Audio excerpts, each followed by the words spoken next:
우리가 신앙생활을 한다는 것은 예수님을 따르는 것입니다. 여러분. 주님을 믿는다 하는 것은 주님을 따르는 것이고, 또 궁극적으로는 주님과 함께 영원히 거하는 것입니다. 이 땅에서 우리의 삶이 다하는 그날까지 우리는 계속 주님을 따르는 거죠. 주님이 오른쪽으로 가시면 나도 오른쪽, 주님이 왼쪽으로 가시면 나도 왼쪽. 늘 주님을 따르다가 이 세상 삶이 다하면 그때는 주님과 함께 영원히 거하는 것입니다.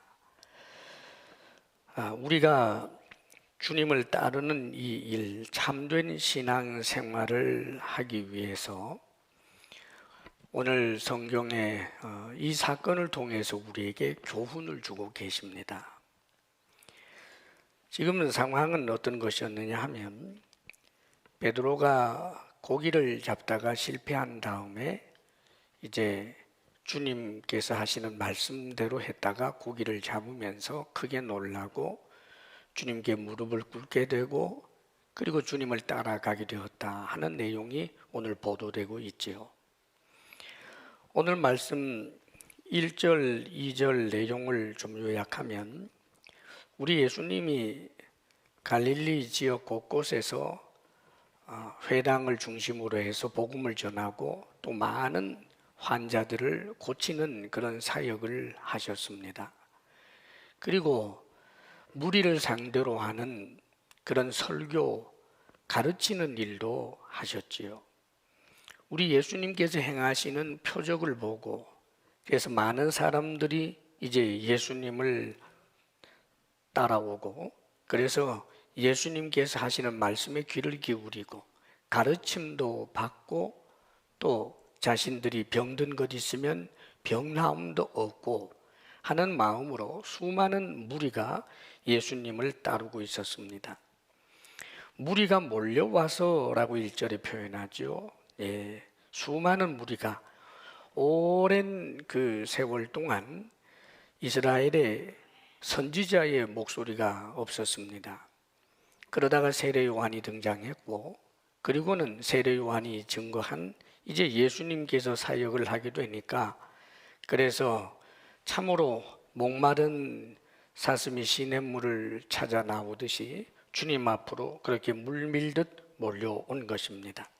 그래서 이들이 하나님의 말씀을 듣게 되는데, 이번에는 어떤 경우였느냐 하면 갈릴리 호수 혹은 게네사렛 호수라고도 표현합니다. 갈릴리 바다라고도 이야기하고요. 다 같은 지역을 말합니다. 큰 호수가 있는데 이 게네사렛 갈릴리 호수라고도 하죠. 이 호숫가에 서서 우리 주님께서 보니까 호숫가에 배가 두 척이 있었습니다. 나중에 보면 베드로와 안드레, 또 야고보와 요한, 이렇게 그 형제들이 고기를 잡는 데 사용하는 배였죠. 이 배 두 척이 있는 것을 보시고는 어부들은 그 배에서 나와서 호숫가에서 그물을 싣고 있었습니다.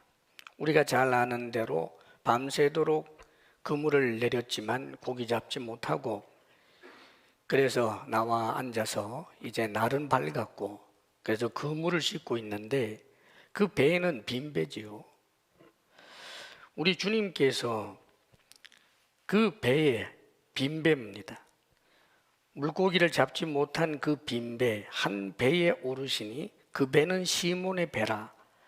육지에서 조금 떼기를 청하시고 앉으사 배에서 무리를 가르치시더니 그럽니다.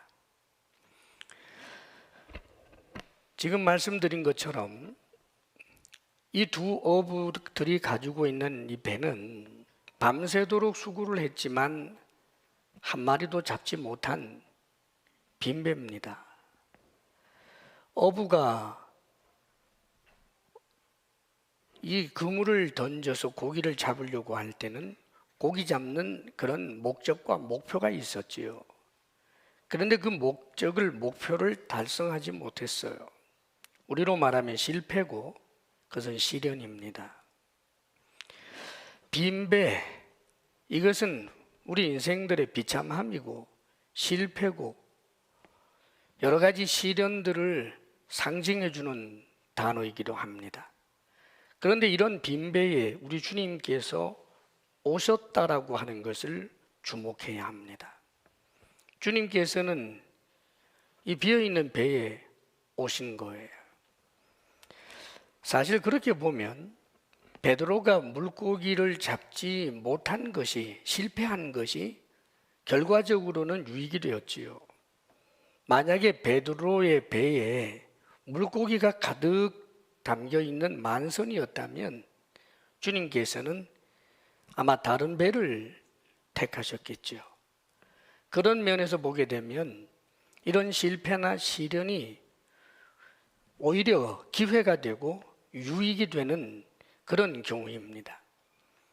실제로 성경에도 보면 많은 실패의 끝에 오히려 그것이 유익이 되었다라고 하는 그런 이야기들, 그런 성공 신화에 관한 그런 이야기들 우리는 충분히 많이 발견합니다. 어떤 면에서 보게 되면 요셉이 형들에게 미움을 받아서 노예로 이국에 팔렸기 때문에 하나님 앞에 크게 쓰임받는 이집트의 총리가 되어서 수많은 사람들을 살리는 일을 하게 되었지요. 그 시련이, 그 고통이 그에게는 기회가 된 경우입니다. 모세도 그렇고 다윗도 그렇고 수많은 사람들이 그 실패와 시련이 오히려 궁극적으로는 그들에게 기회가 되고 유익이 되는 그런 일들 참 많습니다. 요즘도 우리가 신앙생활 하노라면 정말 살다가 큰 시련을 만나서 폐가망신 수준의 그런 엄청난 사업에 부도를 맞고 실패를 경험했는데, 그래서 그런 끝에서 오히려 주님을 만나서 하나님 백성이 되었습니다 하는 그런 고백을 우리는 사실 여러 곳에서 들을 수 있습니다. 병이 들었기 때문에 병석에서 주님을 만나고 등등의 이야기를 우리가 많이 듣습니다. 사실 실패나 시련이 기회가 되고 유익이 되는 일들은 얼마든지 있겠습니다. 그러나 한 가지 주목할 것이 있어요. 모든 실패가 다 성공으로 이끄느냐? 모든 시련과 고난이 기계적으로 그에게 다 유익이 되느냐? 그렇지 않다는 것 우리가 잘 알 것입니다. 극소수의 사람들이 실패나 시련이나 그 비참이 오히려 유익이 되었지, 더 절대 다수의 사람들은 실패가 실패로만 끝나고 시련이 시련으로만 끝나고 고난이 고난으로만 끝나버리는 경우가 얼마든지 있습니다. 빈배가 여전히 빈배로 끝나버리는 그런 인생 말입니다. 그렇다면 어떻게 그런 빈배가 유익이 되고 큰 복이 될 수 있었을까?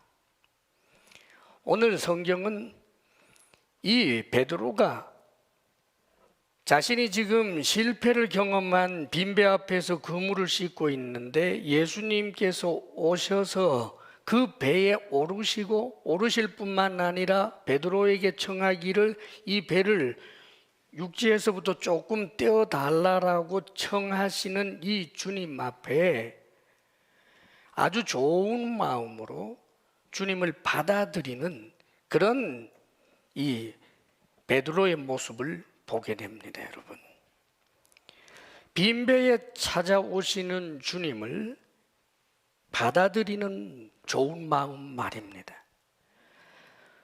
우리 하나님은 빈배와 같은 인생을 향하여 늘 찾아오시는 분임을 알아야 합니다.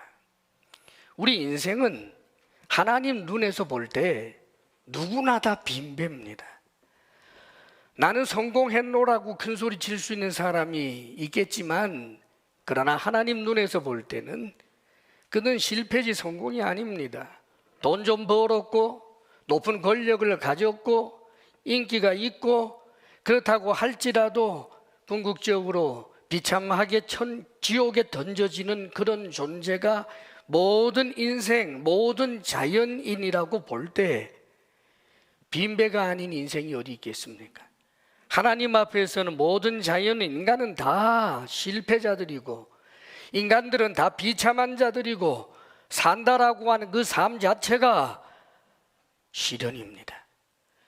왜 하나님께서 당신의 아들을 이 땅에 보내셨을까요? 인생들이 모두가 다 빈배와 같은 존재이기 때문입니다. 그래서 빈배와 같은 인생을 찾아오셨습니다. 이 세상에 내려오셨다 그 말입니다. 우리 주님께서는 실패와 비참의 자리에 놓여 있는 사람들에게 찾아오시고 손을 내밀어서 그 눈에 눈물을 씻어 주시기를 원하시고 도움이 필요한 이에게 도움 주시기를 원하시고 그 비참의 굴레에서부터 벗어나기를 원하시는, 늘 찾아오시는 주님이십니다. 성경에 보면 구약에 우리 여호와 하나님께서 이스라엘 백성들이 이집트에서 노예로 살면서 비참에 처해 있는 것을 보시면서 내려오셔서 그들을 보시고 그들을 듣고 그들을 알아주고 그래서 그들을 구원하기 위하여 내가 일한다라고 말씀하시는 장면이 나옵니다. 신약에 와서도 우리 예수님 풍랑치는 바다에서 힘겹게 노를 젓고 있는 제자들에게 찾아오시는 주님, 그렇습니다. 여러분, 시련 가운데 있고 비참 가운데 있고 실패 가운데 있는 인생을 향하여 늘 찾아오시는 분이 우리 하나님, 우리 주님이십니다. 문제는 이 빈배, 실패의 자리에, 시련과 고난의 자리에 찾아오시는 주님을 인정하고 받아들이는 좋은 마음이 있어야 실패가 실패로만 끝나지 않고 비참이 비참으로만 끝나지 않고 오히려 큰 복이 되고 유익이 되는 법입니다. 성경에 보면 고난을 이야기할 때 이 이상의 고난은 참 말하기가 어렵다 할 정도의 엄청난 고난의 사람, 우리는 욥을 발견하지요. 욥이 당한 고난 뭐 더 이상 어떻게 설명할 필요가 있겠습니까, 여러분? 그도 사람인데 얼마나 힘들고 고통스러웠겠어요. 그런데 여러분 한 가지 기억하십시오. 욥이 엄청난 고난을 당했기 때문에 기계적으로 자연적으로 고난에 대한 보상으로 그가 갑절이나 큰 은혜와 복을 받은 게 아닙니다. 그 고난의 자리에서 하나님을 하나님으로 인정하고자 하는 이 좋은 마음을 유지하고 지탱하기 위해서 그가 얼마나 처절할 정도로 노력하였는지를 우리는 주목해야 합니다. 그 입술로 주님 인정하지 않고 원망하고 주님을 향하여 저주의 말을 쏟아 부을까 봐 주신 자도 여호와요 다시 가져가신 자도 여호와니 오직 여호와는 찬송받을 뿐입니다. 눈물을 머금고 그렇게 고백하고 있는 욥의 모습을 봅니다. 사랑하는 여러분, 마음을 지키려고 애쓴 것입니다. 그런데 우리가 잘 아는 대로 이 욥의 고난이 점점 더 길어지고 계속하여 하나님 앞에 자신의 온전함을 고백하고 있는 이 욥의 모습을 보고 있던 욥의 아내가 당신은 아직도 당신의 온전함을 그렇게 지키려고 하느냐, 차라리 하나님 저주하고 죽어라 그럽니다. 예, 마음 지키지 못하고 그 고난과 시련 앞에서 그 고난과 시련의 자리에도 사실 하나님이 와 계시는데 그 하나님을 인정하고 마음으로 받아들이지 못하고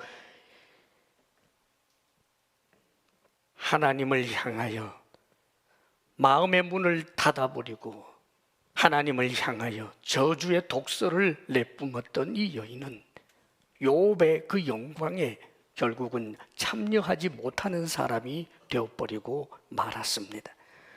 똑같이 빈배였습니다, 여러분.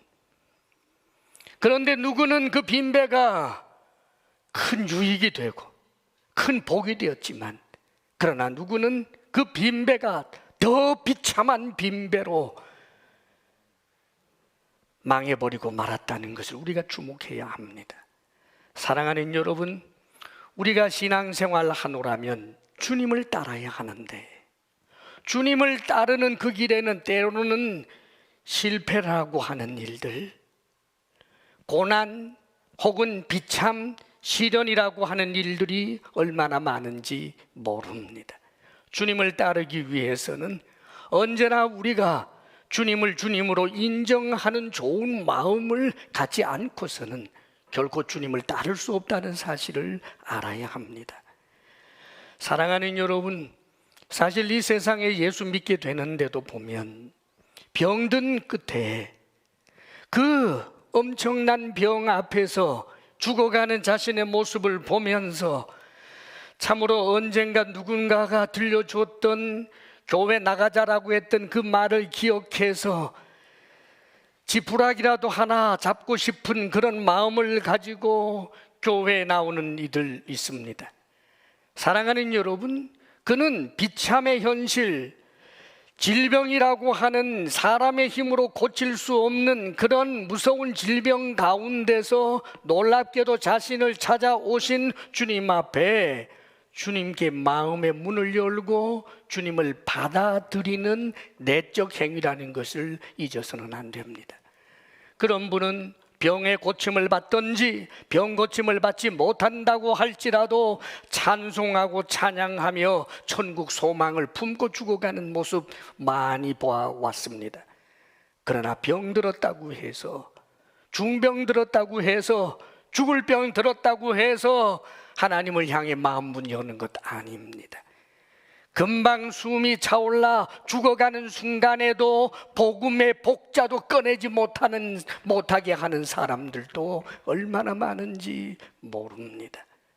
사랑하는 여러분, 우리가 주님을 따르려면 언제나 시련과 고난의 그 자리에, 빈배의 자리에서도 항상 주님을 받아들이는 마음, 좋은 마음이 있어야 된다는 사실을 기억하시고 여러분의 마음들을 항상 지켜내는 하나님의 사람들 되시기를 바랍니다.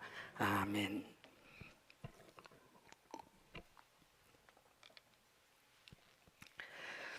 우리 주님께서 이 시몬의 배에 타시고는 하나님의 말씀을 선포하셨지요. 그 말씀을 마치시고 난 다음에 그물을 씻다가 멈추어서 주의 말씀을 경청하고 있는 이 시몬을 주목하시면서 하시는 말씀입니다. 깊은 데로 가서 그물을 내려 고기를 잡으라. 시몬의 대답이지요. 선생님, 우리들이 밤이 새도록 수고하였으되 잡은 것이 없지만은 말씀에 의지하여 내가 그물을 내리리이다. 참 좋은 마음입니다. 밤새도록 수고를 했는데 물고기 못 잡았어요. 그런데 다시 그물을 내리라고 합니다.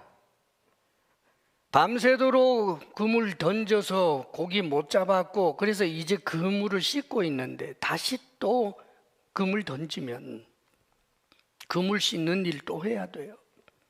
얼마나 번거로운 일인지 모릅니다. 그리고 깊은 데로 가서 그물을 던지라니요. 베드로는, 시몬은 어부입니다. 갈릴리 바다를, 갈릴리 호수를 자신의 손바닥처럼 아는 사람이에요. 갈릴리 어부들이 이제 날이 밝아온 해가 떠오르는 그 아침에 깊은 데로 가서 그물을 던지지 않아요. 거기는 고기가 없고, 이 그물은 투망입니다.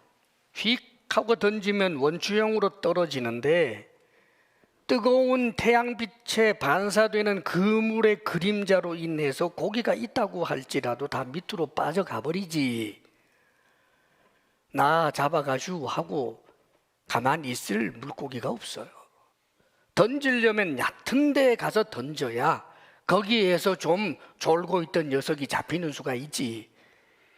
깊은 곳에서는 그물을 던져서 잡는 법이 아니라고들 합니다. 그런데 어부들에게서는 상식 수준의 그런 이치도 모르고 이 목수 청년 랍비가 그물을 던지래요, 깊은 데 가서. 그런데 여러분, 얼마나 좋은 마음인지 그 그물을 던집니다. 그런데 여러분, 주목할 내용이 있어요. 그저 단순히 좋은 마음이어서 픽 웃으면서 던진 게 아니고 이렇게 말합니다. 말씀에 의지하여 내가 그물을 내리리이다. 말씀에 의지하여.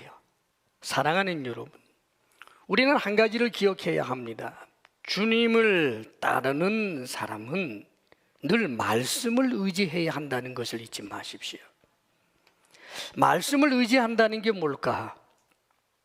신앙생활은 말씀이 기준이 되고 말씀을 의지해서 해야 하는 것이지 내 뜻, 내 생각을 가지고 하는 게 아니에요. 말씀에 의지한다는 것은 약속의 말씀은 믿는 것을 말하고 명령하는 말씀은 순종하는 것입니다. 그게 말씀을 의지하는 거예요. 주님을 따른다라고 하는 것이 사실은 말씀을 의지함으로 따르는 것입니다. 주의 약속은 믿고 주님의 명령은 순종하는 것 말입니다. 지금 여기 시몬은 놀랍게도 말씀을 의지하여 주님께서 랍비께서 깊은 데 가서 그물을 던져서 고기를 잡으라고 하셨으니 그 말씀을 의지해서 내가 그대로 하겠습니다 하고 그물을 던졌다는 말입니다. 지금 이 시몬이 가진 믿음이 어느 정도일까요? 대단한 선생님이니까 내가 그물을 던지기만 하면 내가 잡지 못했던 이 갈릴리 호수에서 엄청나게 많은 물고기를 잡을 거야. 기대와 흥분을 가지고 던졌겠습니까? 나중에 물고기가 많이 잡힌 것 보고는 너무너무 크게 놀라는 것을 보게 될 때 그물을 던지기는 던지지만 많이 잡힐 것에 대해서는 별반 기대하지 않고 던졌어요. 사랑하는 여러분, 그러면 반대로 시몬에게는 이 말씀대로 이걸 던지면은 그래도 물고기가 좀 몇 마리라도 잡힐 것에 대한 기대 자체가 아예 하나도 없었을까? 사랑하는 여러분, 그렇지도 않을 거예요. 그게 우리예요. 우리는 이 믿음을 큰 믿음 그러면서 100% 내가 확신했다라고 하는 것에 대하여 너무 주안점을 둘 때가 있습니다. 그런데 여러분 기억하십시오. 100% 확신했다라고 하는 내 마음이 오늘과 내일이 달라질 때가 얼마나 많은지 몰라요. 내가 나를 속여요. 그게 인간입니다. 그러므로 믿음은, 살아있는 믿음은 말씀을 따라서 순종하는 것으로 증명되는 것입니다. 지금 이 시몬의 믿음이라고 하는 것은 확실히 큰 믿음은 아니었어요. 적디 적은 믿음이라고 볼 수 있겠습니다. 그러나 그 적은 믿음이지만 그 믿음은 죽은 믿음이 아니라 살아있는 믿음이라는 말이에요. 겨자씨처럼 작은 믿음이라 할지라도 살아있을 때 산을 명하여 바다에 던질 수 있는 그런 능력의 역사가 있는 것처럼 우리의 믿음은 하나님 말씀 앞에 순종함으로 그 믿음이 살아있음을 드러내는 것입니다. 성경에 보면 광야의 이스라엘 백성들, 그들이 홍해를 건널 때 홍해를 건너고 난 다음에 그들이 춤추면서 쏘고치면서 그렇게 하나님 앞에 뛰놀고 노래하는 장면이 나올 때 아마 그들은 목이 쉬라고 찬양했을 거예요. 하나님은 위대하시다. 하나님이 함께 하시면 우리는 불가능한 것이 없다. 하나님만이 참 살아계신 하나님이다. 이 믿음이 그들의 마음속에 가득했을 것으로 그렇게 판단됩니다. 그런데 사랑하는 여러분, 그들에게 시련이 있고 고난이 있고 어려움이 오니까 주님을 주님으로 인정하지 않을 뿐만 아니라 나중에는 장관 세워서 다시 이집트로 돌아가자라고 하는 그런 엄청난 일을 저지르고 맙니다. 노래할 때의 그 마음만이 그게 믿음 전부가 아니라고요. 아무것도 하지 아니하는 가운데 내가 주여 믿습니다. 정말 믿습니다. 정말 주를 위해서라면 제 목숨까지 내어놓을 만큼 주님을 믿습니다. 이 말만 가지고는 큰 믿음이 아니라고요. 그 말씀에 순종함이 따라올 때 그 믿음이 살아있는 믿음이고, 그럴 때 비로소 우리는 진정으로 주님을 따를 수 있는 것입니다. 우리가 어떻게 주님을 따릅니까? 전날에 주님께서 육신으로 이 땅에 계실 때는 주님을 눈으로 보면서 주님을 따라가면 되지만 우리는 지금 주님을 눈으로 보지 못합니다. 그런데 어떻게 주님을 따라가겠습니까? 주님을 따라간다라고 하는 것은 주님의 말씀을 의지하는 것입니다. 주의 약속은 믿는 것이고 주의 명령에는 순종하는 것, 그것이 주님을 따르는 것입니다, 여러분. 그렇기 때문에 우리에게 진정한 이 믿음, 늘 말씀을 의지하는 믿음, 말씀을 따르는 믿음, 말씀을 의지하여 그물을 내리는, 순종하는 그런 믿음의 사람들 우리가 다 될 수 있기를 바랍니다. 그리할 때 우리가 주를 온전히 따를 수 있는 거예요. 성경의 사도행전에 시몬이라고 하는 점쟁이가 나와요. 마술사입니다. 그런데 이 마술사가 얼마나 대단했던지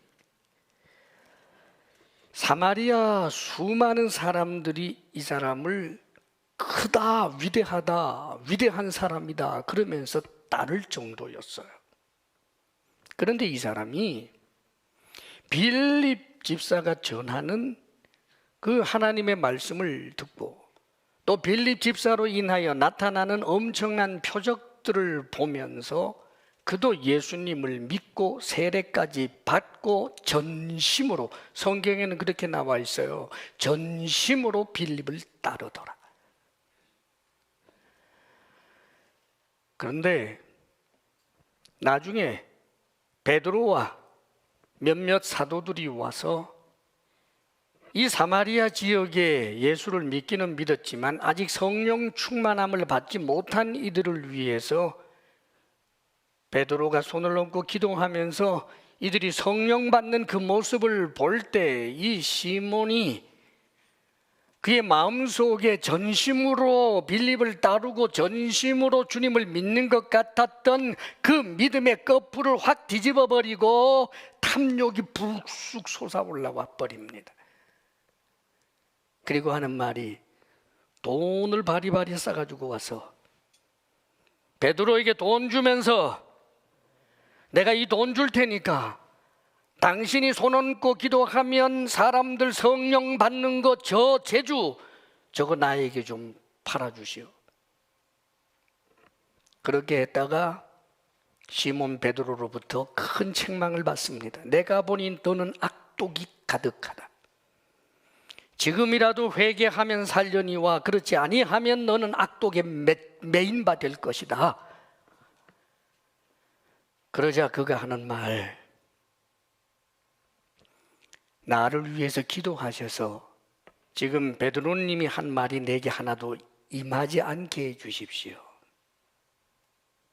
죄송하지만 회개하지 않아요.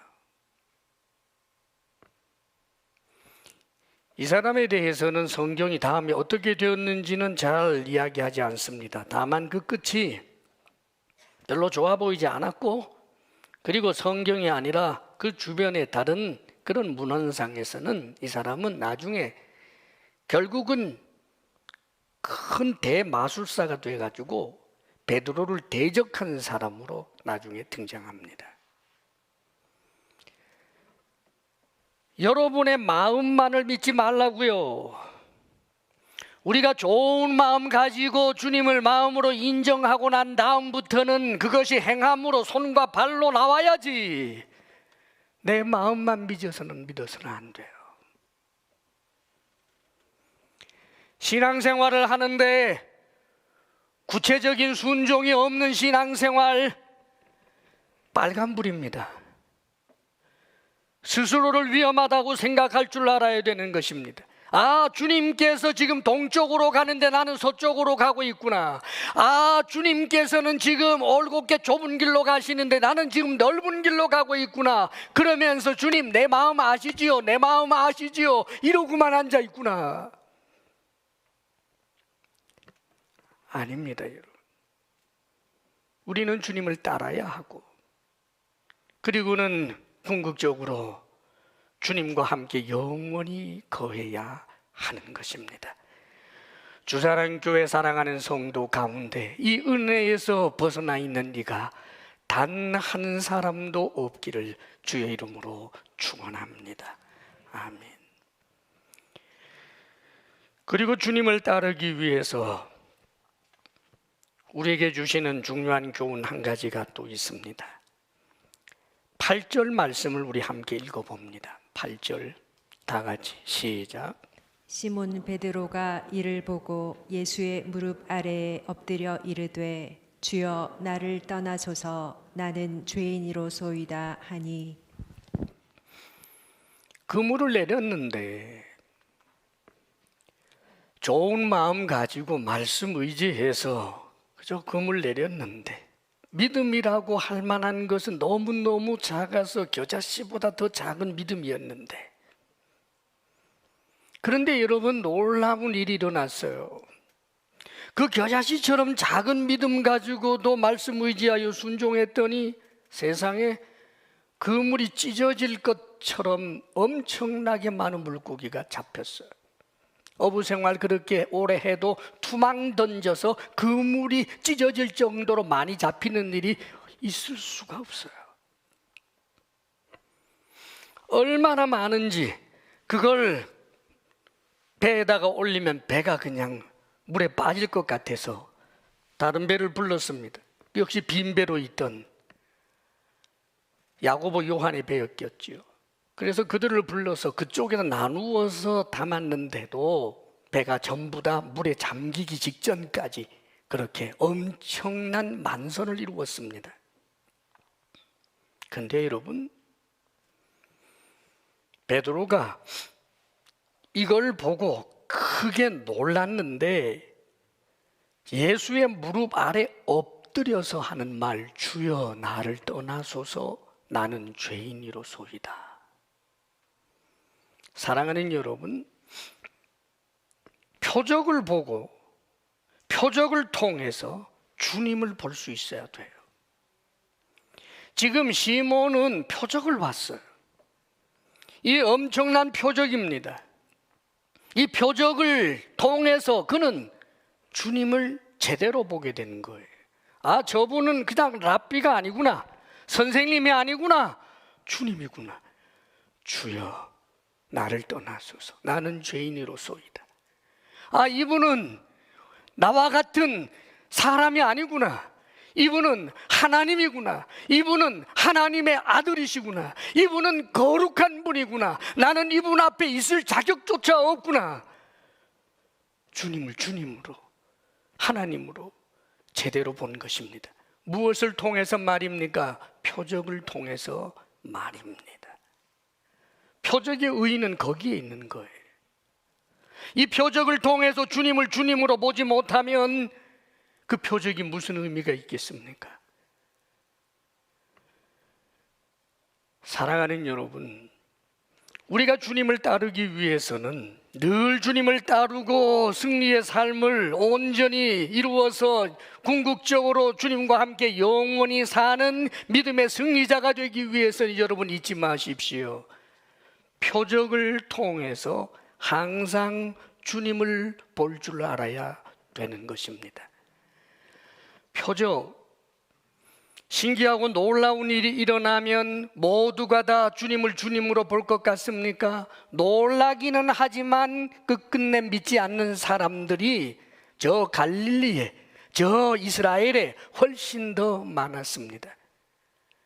죽은 사람까지 살렸고 오병이어의 기적까지 일으킨 것을 듣고 보았어도 나중에는 귀신의 왕의 힘을 입어서 한다라고 끝까지 표적을 보면서도 표적 자체는 좋지만은 오병이어의 기적을 일으켜서 배부르는 것은 좋지만은 병 낫는 것은 좋지만은 그러나 주님을 여전히 목수청년으로 조금 더 뛰어난 선지자 정도로만 인정하려고 하지 그분을 하나님으로는 인정하지 않으려고 했습니다. 표적이 있었으나 그 표적을 통하여 주님을 제대로 보지 못하는 이들, 비극적인 사람들입니다. 사랑하는 여러분, 지금 여러분들이 예수 그리스도를 주님이라고 믿고 있고 천지를 창조하신 하나님이요 하나님의 아들이라고 우리는 믿고 있습니다. 이것은 얼마나 놀라운 은혜가 주어진 것인지 모릅니다. 성령의 역사로 된 것이기 때문입니다. 그렇다면 우리는 우리의 삶에 일어나는 수많은 일들이 주님을 주님으로 인정하게 되는 표적들이 되어야 되는 것입니다. 아침에 해가 떴습니다. 이것이 표적으로 보이는 이들이 있어요. 온전히 주님을 따르는 사람들은 그것이 표적입니다. 오늘도 하나님이 놀랍게도 나에게 생명을 주시고 주님께서 나로 하여금 주의 일을 더할 기회를 주셨구나. 떠오르는 해를 보면서 그것을 표적 삼아 더욱더 주님께 나아갑니다. 다윗의 고백과 같이 하늘의 별과 그리고 달을 보면서 천지를 창조하신 하나님, 손가락으로 저 하늘의 별들을 달을 만드신 그 하나님을 생각하면서 하나님은 찬송받으실 분이다, 천지를 창조하신 하나님이 나와 함께 하신다 그러면서 그 하늘의 별들도 달도 그에게는 표적이 되었습니다. 사랑하는 여러분, 표적이 없습니까? 하나님께서는 우리에게 얼마나 많은 표적들을 주는지 모릅니다. 사업을 하다가 성공하면 오 하나님, 하나님께서 내 기도를 들어주시고 은혜를 베풀어 주셨습니다. 저를 사랑하셔서 이렇게 제 능력에 넘어서 이런 큰 복을 주셨습니다. 감사합니다. 더 주님을 잘 섬기겠습니다. 사업이 잘 되고 축복받은 것, 그것도 표적으로 삼아서 더욱더 주님을 바라보는 것, 아름다운 일이지요. 그러나 반대로 사업이 망했습니다. 어려워졌습니다. 그런데 그것을 표적 삼아서 하나님, 내가 내 힘만 의지하다가, 내가 욕심 부리다가 하나님에게 매맞았습니다. 하나님, 그래요, 이 물질에 마음 두고 사는 게 아니네요. 가난해도 하나님 의지하며 더욱 주를 위해 살겠습니다. 그에게는 그의 실패조차도 표적이 되는 것입니다. 사랑하는 여러분, 우리 삶에 일어나는 모든 일들을 통해서, 사건을 통해서 그것을 표적 삼아 살아계신 우리 주님을 더욱더 깊이 볼 줄 아는 믿음의 사람들이 되어 주님을 따름에 있어서 주저함이 없기를 주의 이름으로 축복합니다. 그리고 마지막으로 11절 말씀입니다. 11절 우리 같이 한번 읽어봅니다. 시작. 그들이 배들을 육지에 대고 모든 것을 버려두고 예수를 따르니라. 엄청난 물고기를 잡았어요. 만선입니다. 그런데 성경은 놀랍게도